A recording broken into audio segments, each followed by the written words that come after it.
Бүгінгі таңда бүкіл әлемде болып жатқан індетке байланысты біз қашықтықтан белсенді білім алудамыз. Сіздерді барлықтарыңызды 7 мамыр Отан қорғаушылар күнімен шын жүректен құттықтаймыз.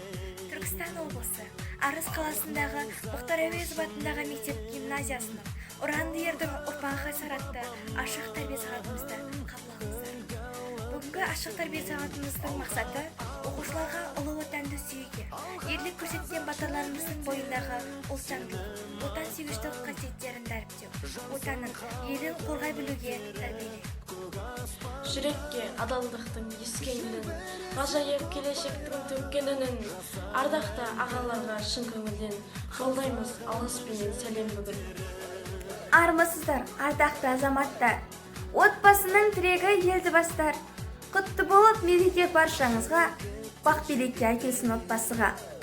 Құрметті әкелер, біздің ұлдар, сіздерді 7 мамыр Отан қорғаушылар күні мерекесімен шын жүректен құттықтаймыз.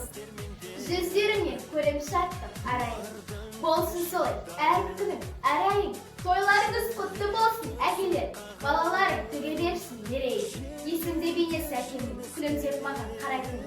Мен оған талпынсам, құшағым жаясам, көтеріп алам. Біздің тәуелсіздігіміз бен тұтастығымызды, тыныштығымызды, бейбіт өмірімізді қас-қақпай күзетіп келген, халқымызға қорған бола білген ұлттық әскеріміздің айбыны арта берсін. 7 мамыр Отан қорғаушылар күнімен шын жүректен құттықтаймыз. Бүгінгі мамыражай тыныш өміріміз ата-бабаларымыздың қалыптастырған берік бірлік нәтижесінде келді. Ер жігіттің құл болмай, ару қыздың күн атанбай, халқымыздың бірлікте өмір сүруі нақ солардың еңбегі деп білемін. Ендеше жұртымыз аман, еліміз тыныш болсын.